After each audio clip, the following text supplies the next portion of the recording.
الحمد لله رب العالمين والصلاة والسلام على سيد الأنبياء والمرسلين وعلى آله وأصحابه أجمعين أما بعد أعوذ بالله من الشيطان الرجيم بسم الله الرحمن الرحيم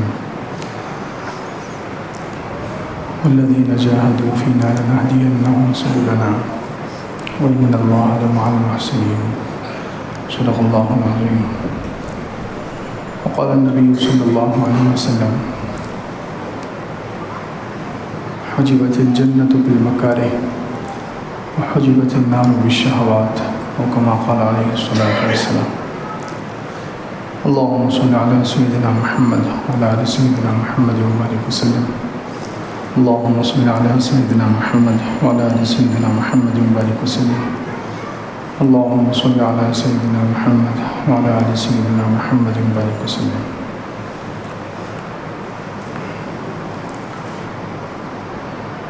معزز مصلیین کرام،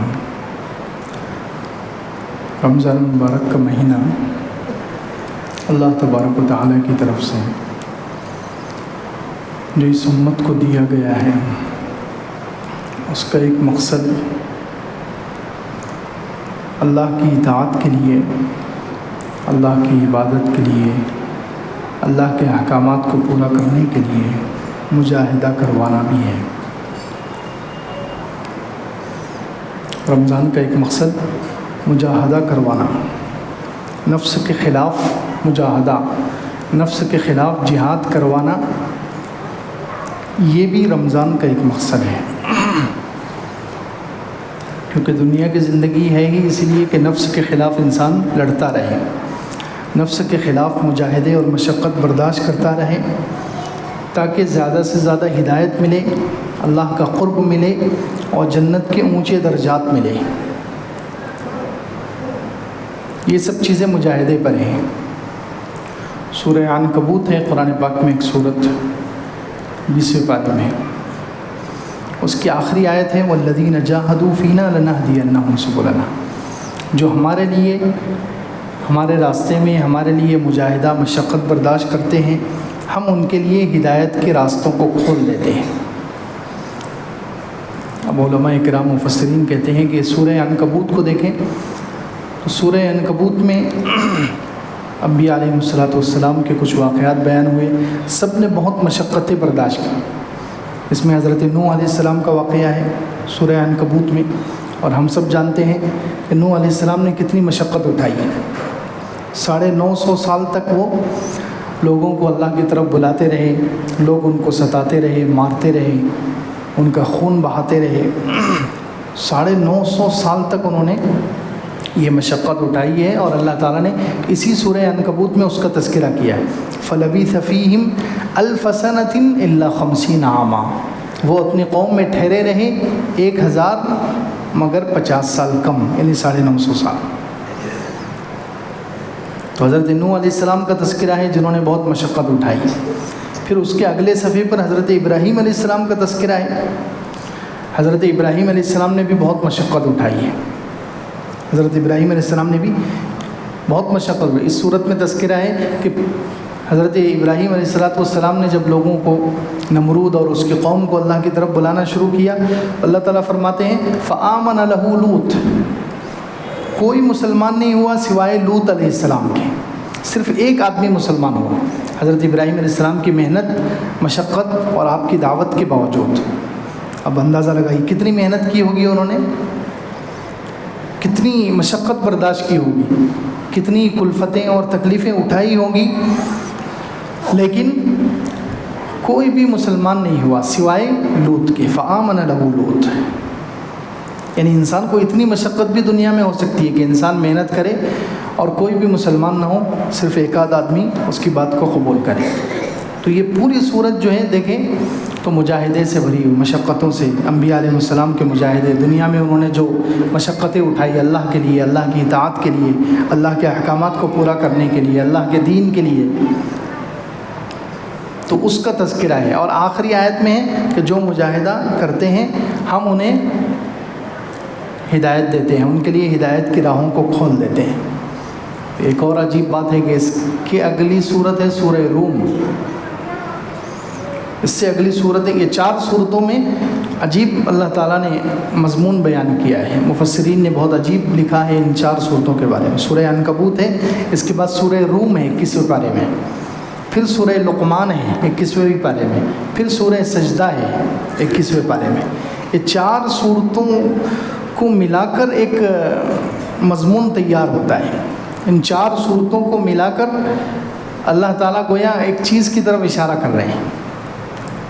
تو پہلے سورہ عنکبوت میں بیان کیا گیا ہے کہ دین کے لیے، اللہ کے احکامات کو پورا کرنے کے لیے مشقت اٹھاؤ، مجاہدے برداشت کرو، تکلیفیں اٹھاؤ.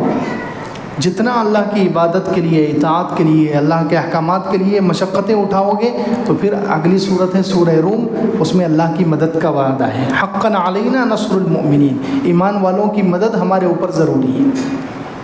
وکان حقاً علینا نصر المؤمنین، جو جتنا مشقت اٹھائے گا، مجاہدے کرے گا اللہ کی عبادت اور اطاعت کے لیے، تو اس کے ساتھ اللہ کی مدد آئے گی.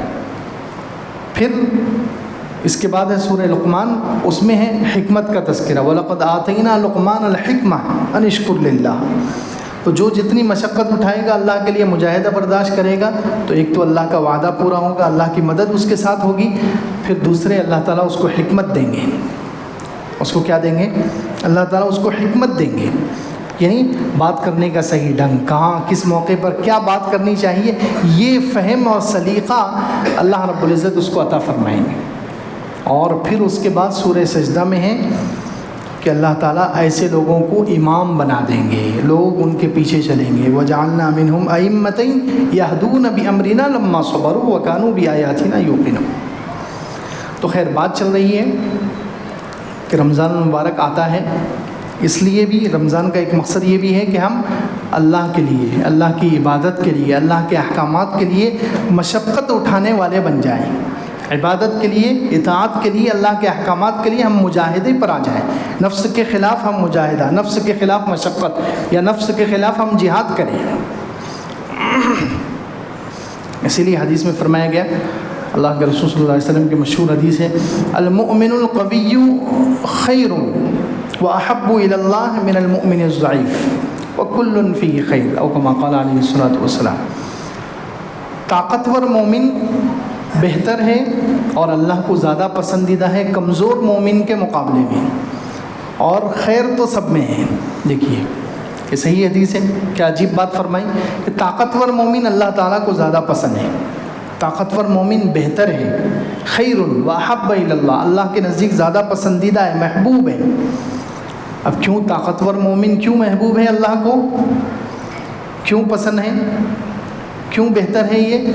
تو علماء کہتے ہیں، حدیث کے شارحین کہتے ہیں کہ طاقتور مومن اس لیے اللہ کو زیادہ پسند ہے، طاقتور مومن اس لیے اللہ کے نزدیک زیادہ محبوب ہے، بہتر ہے، کیونکہ وہ اس کے پاس طاقت ہے، وہ طاقت سے اللہ کے احکامات پر چلنے کے لیے مشقت اٹھا سکتا ہے.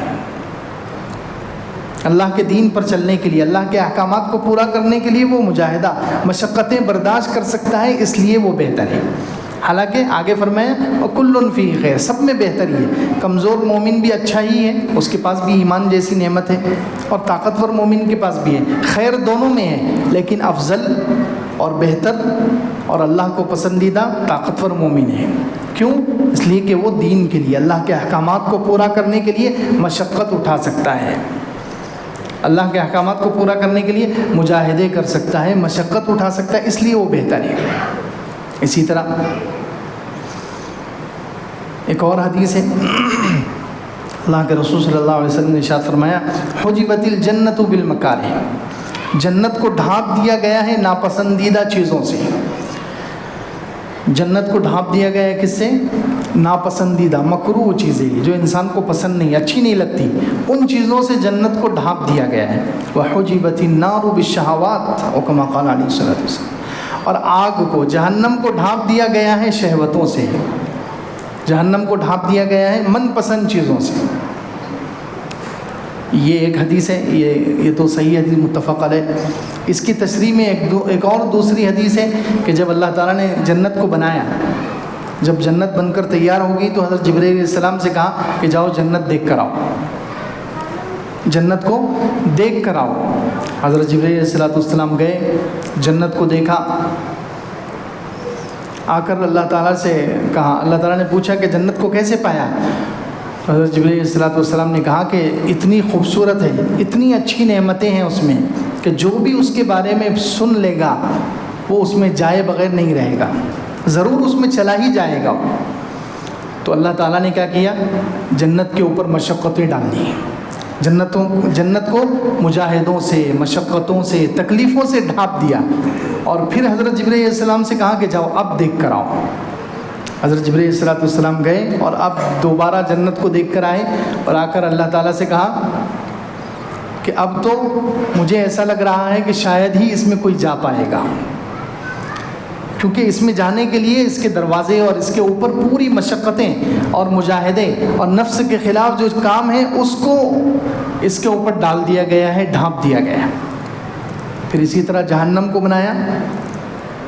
اللہ تعالیٰ نے جب جہنم کو بنایا تو حضرت جبرائیل علیہ السلام سے کہا کہ جاؤ جہنم دیکھ کر آؤ۔ جبرائیل علیہ السلام گئے، اللہ تعالیٰ نے کے پاس واپس آئے، اللہ تعالیٰ نے پوچھا کہ کیسا پایا؟ تو حضرت جبرائیل علیہ السلام نے ارشاد فرمایا کہ اتنی خطرناک چیزیں ہیں، ایسے عذابات ہیں، ایسی تکلیفیں ہیں، ایسی مشقتیں ہیں کہ جو بھی اس کے بارے میں سن لے گا تو یقیناً وہ اس سے بچ کر رہے گا۔ پھر اللہ تعالیٰ نے جہنم کو ڈھانپ دیا شہوات سے، خواہشوں سے، من پسند چیزوں سے جو انسان کے دل کو اچھی لگتی ہیں۔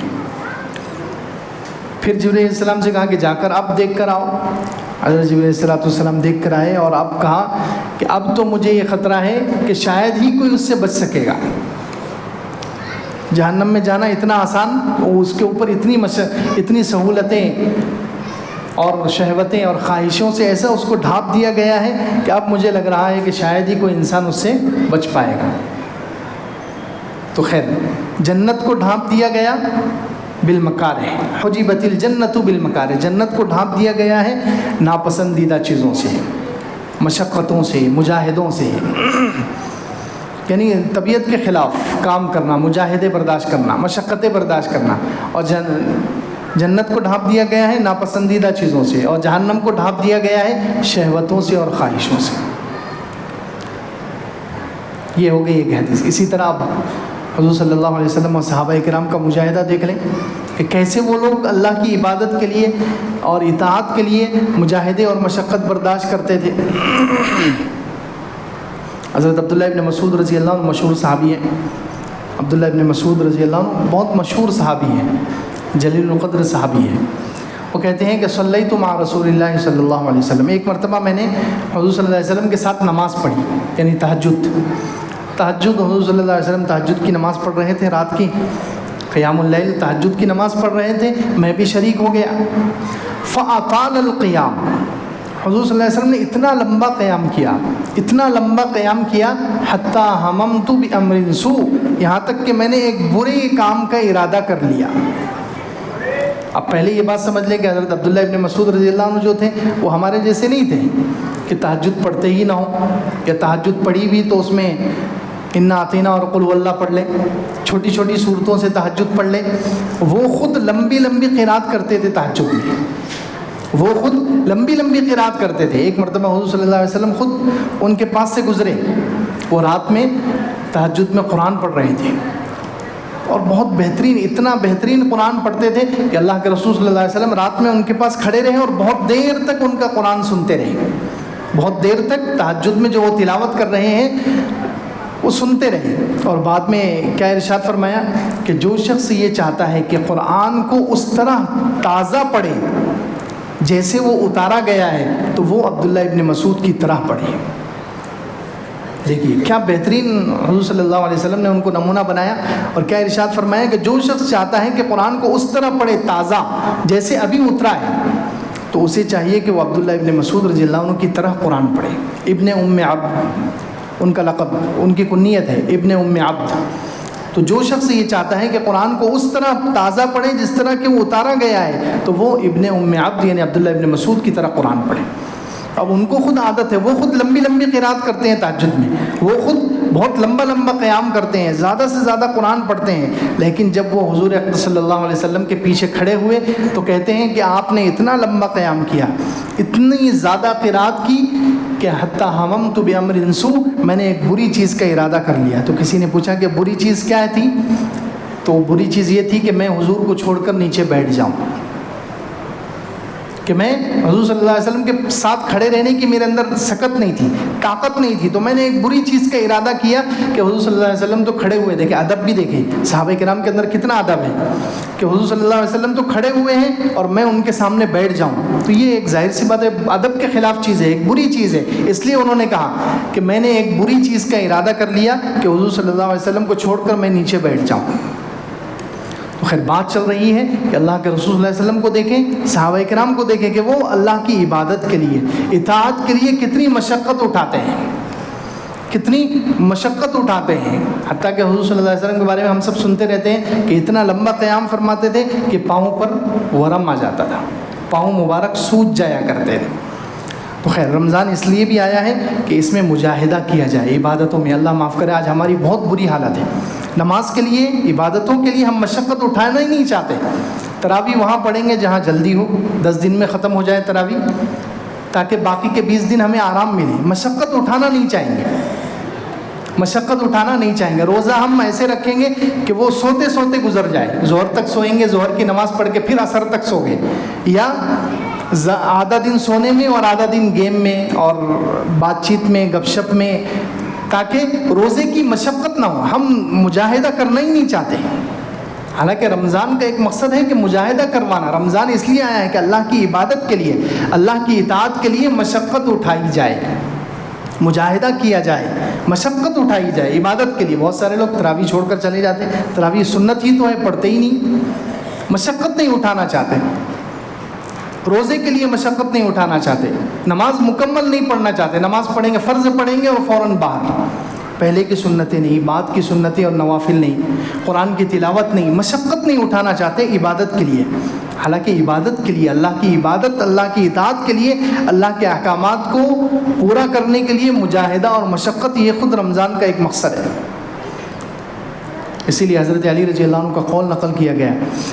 حافظ ابن بطال رحمۃ اللہ علیہ بخاری شریف کی انہوں نے شرح لکھی ہے، ارشاد الساری فی شرح البخاری. تو وہ بخاری شریف کی شرح میں امام بخاری نے ایک باب قائم کیا ہے، نفس کے خلاف مجاہدہ کرنا. نفس کے خلاف مجاہدہ کرنا، یہ ایک باب امام بخاری نے باندھا ہے. اس کی تشریح میں حافظ ابن بطال رحمۃ اللہ علیہ نے حضرت علی رضی اللہ عنہ کا قول نقل کیا ہے. حضرت علی رضی اللہ عنہ کا ایک جملہ نقل کیا ہے. کیا فرمایا؟ حضرت علی رضی اللہ عنہ نے فرمایا، اول شیء تفقدون من دینکم مجاہدۃ انفسکم. سب سے پہلی چیز جو تمہارے دین میں ضائع ہو جائے گی، جس کو تم کھو دو گے، جس کو تم ضائع کر دو گے، وہ نفس کے خلاف مجاہدہ ہے. اللہ، یہ حضرت علی رضی اللہ عنہ اس زمانے میں کہہ رہے ہیں 1400 سال پہلے. سب سے پہلی چیز جس کو تم کھو دو گے، جس کو تم ضائع کرو گے اپنے دین میں سے، وہ نفس کے خلاف مجاہدہ کرنا ہے. آج ہر کام، ہم ہر عبادت کو بھی اپنے نفس سے ایڈجسٹ کر کے کرنا چاہتے ہیں، جس میں نفس کے خلاف کوئی بار نہ ہو، نفس پر کوئی مشقت نہ آئے، ایسی عبادت کرنا چاہتے ہیں. کس دنیا میں رہتے ہیں ہم؟ ہر چیز میں سہولت نکال لی ہم نے، ہر چیز میں ہم سہولت ہی چاہتے ہیں. کسی چیز میں بھی ہم نفس کے خلاف تھوڑا بوجھ برداشت کرنا، نفس کو مشقت میں ڈالنا، مجاہدے میں ڈالنا چاہتے ہی نہیں. کیا چاہ رہے ہیں ہم؟ نفس کے خلاف مجاہدہ کر کے انسان کتنا اللہ تعالیٰ کے قریب پہنچ جاتا ہے. دو تین صحابی جو شروع میں ایمان لائے تھے، حضرت بلال رضی اللہ عنہ ہیں، حضرت عمار ہیں، حضرت صہیب ہے رضی اللہ عنہ مجمعین. دیکھیں یہ شروع کے لوگ ہیں جنہوں نے اللہ کی عبادت کے لیے، اللہ کی اطاعت کے لیے، اللہ کے احکامات پر چلنے کے لیے انہوں نے مکہ مکرمہ میں شروع زمانے میں مشقتیں اٹھائی ہیں. تو ان کا کتنا بڑا مقام ہے کہ جب صلح حدیبیہ سے پہلے اللہ کے رسول صلی اللہ علیہ وسلم نے عمرہ قضا کیا ہے، ایک عمرہ کیا ہے. اس وقت مکہ مکرمہ میں کافروں کی حکومت تھی. مکہ مکرمہ ابو سفیان اور کافروں کے ہاتھ میں تھا، لیکن مسلمانوں کو، حضور صلی اللہ علیہ وسلم اور صحابہ کرام کو 3 دن کے لیے اجازت ملی تھی کہ عمرہ کر کے چلے جاؤ. تو اس وقت جب عمرے کے لیے یہ لوگ آئے، حضور صلی اللہ علیہ وسلم اور صحابہ کرام کا پورا لشکر آیا اور انہوں نے عمرہ کیا، تو کعبے کے پاس بیٹھے ہوئے تھے حضرت بلال. ابھی مسلمانوں اور کافروں کے بیچ میں معاہدہ ہوا ہے کہ لڑائی نہیں کریں گے 10 سال تک. 10 سال تک لڑائی نہیں کریں گے، ایسا معاہدہ ہوا ہے۔ تو مکہ مکرمہ میں حالانکہ پورے کافر ہی رہتے ہیں وہاں پر، لیکن مسلمانوں کو اجازت دی انہوں نے کہ 3 دن کے لیے آؤ، عمرہ کر کے چلے جاؤ۔ تو حضرت بلال، حضرت عمار اور یہ پرانے صحابہ کعبۃ اللہ کے سائے کے اندر بیٹھے ہوئے ہیں۔ تو وہاں سے ابو سفیان گزرے جو ابھی تک مسلمان نہیں ہوئے تھے، بعد میں مسلمان ہوئے۔ تو جیسے ہی وہ وہاں سے گزرے، حضرت بلال رضی اللہ عنہ نے ان کو دیکھا، ابو سفیان کو۔ تو وہ چونکہ ابھی مشرکین کے سردار تھے، وہ کفار کے سردار تھے، تو حضرت بلال رضی اللہ عنہ کو غصہ آ گیا ان کو دیکھ کر۔ حضرت بلال نے ان کو دیکھا، حضرت بلال رضی اللہ عنہ کو ان کو دیکھ کر غصہ آ گیا۔ تو حضرت بلال رضی اللہ عنہ نے ان سے کہا ابو سفیان سے کہ اللہ کے دشمن، ابھی اللہ کی تلواروں نے تمہاری گردن سے حصہ نہیں لیا ہے۔ ابھی حالانکہ معاہدہ ہے، لیکن حضرت بلال رضی اللہ عنہ غصے میں آ گئے اور غصے میں آ کر کہنے لگے کہ ابھی اے اللہ کے دشمن، ابھی تیری گردن سے اللہ کی تلواروں نے حصہ نہیں لیا ہے، یعنی باقی ہے، ابھی تیرا وقت آنے والا ہے، ہم تجھے ذبح کریں گے، تلوار سے کاٹ دیں گے۔ تو حضرت ابو بکر نے ان کی بات سن لی، حضرت ابو بکر بھی وہاں تھے۔ حضرت ابو بکر نے حضرت بلال کا یہ جملہ سن لیا، تو حضرت ابو بکر نے حضرت بلال کو خاموش بٹھا دیا، حضرت بلال کو ڈانٹا کہ تم یہ مشرکین مکہ کا سردار ہے، یہ اس سے ایسی بات کیوں کر رہے ہو؟ ابھی تو کیونکہ ہمارا معاہدہ ہے، ہم معاہدے کی وجہ سے یہاں پر داخل ہوئے ہیں، یہ غصے میں آ جائے گا تو کہیں ایسا نہ ہو لڑائی چھڑ جائے، تو تم ایسی بات کیوں کر رہے ہیں؟ تو حضرت ابو بکر نے کس کو ڈانٹا؟ حضرت بلال۔ اور پھر یہ واقعہ نقل کرنے کے لیے حضرت ابو بکر چلے گئے حضور صلی اللہ علیہ وسلم کے پاس۔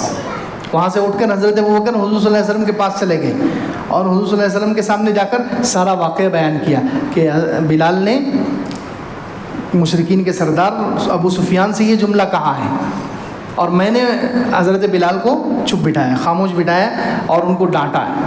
تو اللہ کے رسول صلی اللہ علیہ وسلم نے کیا حضرت ابو بکر سے کہا، حالانکہ حضرت ابو بکر کا مقام کتنا اونچا ہے ہم سب جانتے ہیں، پوری امت کا ایمان ایک طرف، حضرت ابو بکر کا ایمان ایک طرف، ایک حدیث میں ہے پوری امت کا ایمان ایک طرف رکھ دو ایک پلڑے میں، حضرت ابو بکر کا ایمان ایک پلڑے میں رکھ دو، حضرت ابو بکر کا ایمان زیادہ ہو جائے گا۔ اتنا بڑا مقام ہے حضرت ابو بکر کا، لیکن پھر بھی یہ حضرت بلال، یہ وہ لوگ ہیں جنہوں نے اللہ کے لیے، اللہ کے دین کے لیے، اللہ کے احکامات کو پورا کرنے کے لیے، اللہ کی عبادت اور اطاعت کے لیے مشقتیں اٹھائی ہے، تو ان کا اتنا بڑا مقام ہے کہ اللہ کے رسول صلی اللہ علیہ وسلم نے حضرت ابو بکر سے کہا کہ ابو بکر، کیا تو نے ان کو غصہ دلا دیا؟ بلال کو، عمار اور صہیب، ان کو غصہ دلا دیا؟ اگر تو نے ان کو غصہ دلایا ہے تو یاد رکھ تو نے اللہ کو غصہ دلایا ہے۔ اللہ اکبر۔ اگر تو نے ان کو غصہ دلایا ہے تو گویا تو نے اپنے رب کو غصہ دلایا، جا کے معافی مانگ۔ تو حضرت ابو بکر رضی اللہ عنہ فوراً گئے اور ان سے کہا کہ کیا میں نے آپ کو غصہ دلایا ہے؟ آپ مجھ سے ناراض ہو؟ تو سب نے کہا کہ نہیں، اللہ آپ کو معاف کرے ابو بکر، آپ نے ہمیں غصہ نہیں دلایا۔ تو بات کرنے کا مقصد یہ ہے کہ جو لوگ دین کے لیے، اللہ کی عبادت کے لیے، اللہ کی اطاعت کے لیے مشقتیں برداشت کرتے ہیں، مجاہدے کرتے ہیں، تو ان کا مقام کہاں سے کہاں پہنچ جاتا ہے۔ تو آج جو ہے سب سے بڑی چیز جو ہمارے اندر سے نکل گئی ہے تو یہ اللہ کے احکامات کو پورا کرنے کے لیے مجاہدہ، نماز کے لیے ہم مجاہدہ کریں، روزے کے لیے ہم مجاہدہ کریں، تراویح کے لیے ہم مجاہدہ کریں، اللہ کے دین کے لیے ہم مشقت اٹھائیں۔ یہ مشقت ہمارے اندر سے نکلتی جا رہی ہے، ہر چیز میں ہم سہولت کے عادی ہو گئے، سہولت کے، ہر دین کو ہم اپنی سہولت کے اعتبار سے چلانا چاہ رہے ہیں۔ نہیں، دین کے لیے مجاہدہ، رمضان اسی لیے آتا ہے کہ مسلمان کو مجاہدے کی عادت ڈلوائی جائے، مشقت اٹھانے کی، اللہ کے لیے، اللہ کے دین کے لیے مشقت اٹھانے کی عادت ڈلوائی جائے۔ اسی لیے مسند احمد میں ایک روایت ہے کہ اللہ کے رسول صلی اللہ علیہ وسلم نے حجۃ الوداع، جو آخری حج ہے حضور صلی اللہ علیہ وسلم کا جو آخری حج ہے، اس میں خطبہ دیا اور اس میں کچھ نصیحتیں فرمائیں۔ تو اس میں پہلے مومن کے بارے میں بتایا، الا اخبرکم بالمؤمن، کیا میں تمہیں مومن کے بارے میں بتلاؤں؟ مومن کون ہے؟ ایمان والا، سچا ایمان والا، پکا ایمان والا، کامل ایمان والا کون ہے؟ تو فرمایا المؤمن من امینہ، کہ مومن وہ ہے کہ جس سے دوسرے مسلمانوں کے مال اور ان کی جان محفوظ رہے، دوسرے مسلمانوں کی جان اور ان کے مال اس سے محفوظ رہے، یہ مومن ہے۔ دیکھیے کیسی عجیب بات فرمائی، دوسرے مسلمانوں کو اس سے کوئی خطرہ نہ ہو، کوئی مسلمان اس سے خطرہ محسوس نہ کرے، اگر خطرہ محسوس کر رہے ہیں تو وہ کمزور ایمان والا ہے۔ بہت سے لوگ ایسے ہوتے ہیں جن سے لوگ ڈرتے ہیں کہ پتہ نہیں یہ کب بے عزتی کر دے گا، یہ کب نقصان پہنچا دے گا، یہ کب ہمارے مال کو نقصان پہنچائے گا یا جان کو نقصان پہنچائے گا۔ تو جس سے لوگ خطرہ محسوس کر رہے ہیں تو وہ کمزور ایمان والا ہے، وہ کامل ایمان والا نہیں ہے۔ تو کامل ایمان والا وہ ہے کہ جس سے لوگ محفوظ رہیں اپنے مال کے بارے میں اور اپنے خون کے بارے میں۔ پھر آگے فرمایا کہ مسلمان وہ ہے من سلم الناس من یدہ من لسانہ و یدہ۔ دوسری حدیث میں تو ہے کہ مسلمان وہ ہے جس کے ہاتھ اور زبان سے دوسرے مسلمان محفوظ رہے، لیکن یہاں یہ مسند احمد کی روایت ہے، اس میں الفاظ یہ ہے کہ مسلمان، سچا مسلمان، کامل مسلمان وہ ہے جس سے تمام ہی لوگ، چاہے مسلمان ہو کافر ہو، سبھی اس کی زبان سے اور اس کے ہاتھ کی تکلیف سے محفوظ رہیں۔ پھر آگے فرمایا والمجاہد من جاہد نفسہ فی طاعت اللہ، کہ مجاہد وہ ہے جو اپنے نفس کے خلاف مجاہدہ کرے اللہ کی اطاعت کے لیے۔ دیکھیے مجاہد وہ ہے جو اپنے نفس کے خلاف مجاہدہ کرے، نفس کے خلاف چلے۔ تو اس لیے نفس کے خلاف مجاہدہ کرنا، نفس جو چاہتا ہے اس کے خلاف چلنا، یہ رمضان کا ایک مقصد ہے کہ ہم روزوں کو اس طرح مجاہدے کے ساتھ پورا کریں، عبادت کے ساتھ، اطاعت کے ساتھ، جتنی مشقت ہو سکے اپنے اوپر ڈالیں مشقت، اپنے آپ کو مشقت میں ڈال کر روزہ گزاریں، مشقت میں ڈال کر ہم نمازیں پڑھیں، تراویح پڑھیں، سہولت کے ساتھ نہیں، مشقت کے ساتھ۔ جتنا ہم مجاہدہ کریں گے تو دیکھو چیزوں کی جو قیمت لگتی ہے اس کے پھل کے اعتبار سے لگتی ہے، کسی بھی چیز کی جو قیمت لگتی ہے اس کے پھل کے، اس کے نتیجے کے اعتبار سے لگتی ہے۔ جیسے کھجور کا درخت ہے اور دوسری طرف کیکر کا درخت ہے، کھجور کا درخت قیمتی ہے کیکر کے درخت کے مقابلے میں، کیکر ببول کا جو درخت ہے، تو ببول کے درخت کی کوئی قیمت نہیں ہے، کیوں؟ اس لیے کہ اس کا پھل نہیں ہے، اس پر کانٹے آتے ہیں، اس کا پھل نہیں ہے، اس لیے اس درخت کی کوئی قیمت نہیں ہے۔ کھجور کی قیمت ہے، کھجور کے درخت کی قیمت ہے، کیوں؟ اس کے اوپر سے عمدہ اور بہترین کھجور نکلتی ہے، پھل اچھا ہے اس لیے اس کی قیمت ہے۔ تو مجاہدہ اللہ کے لیے، اللہ کی عبادت کے لیے، اطاعت کے لیے مشقت اٹھانا، مجاہدہ، اس کا پھل کیا ہے، اس کا نتیجہ کیا ہے؟ قرآن میں اللہ تعالیٰ نے کہا ہدایت، کہ جو جتنا مجاہدہ برداشت کرے گا، جو جتنی مشقت اٹھائے گا اللہ کے احکامات کو پورا کرنے کے لیے، عبادتوں کے لیے، نمازوں کے لیے، اللہ کے دین کے لیے جتنا مشقت اٹھائے گا، جتنا مجاہدہ برداشت کرے گا، اتنی زیادہ ہم اس کو ہدایت دیں گے۔ تو اس کا پھل بہت عمدہ ہے، اس لیے اس کی اسلام میں بہت قیمت ہے۔ اللہ رب العزت ہم سب کو عمل کی توفیق عطا فرمائے، آمین۔ وآخر دعوانا الحمدللہ۔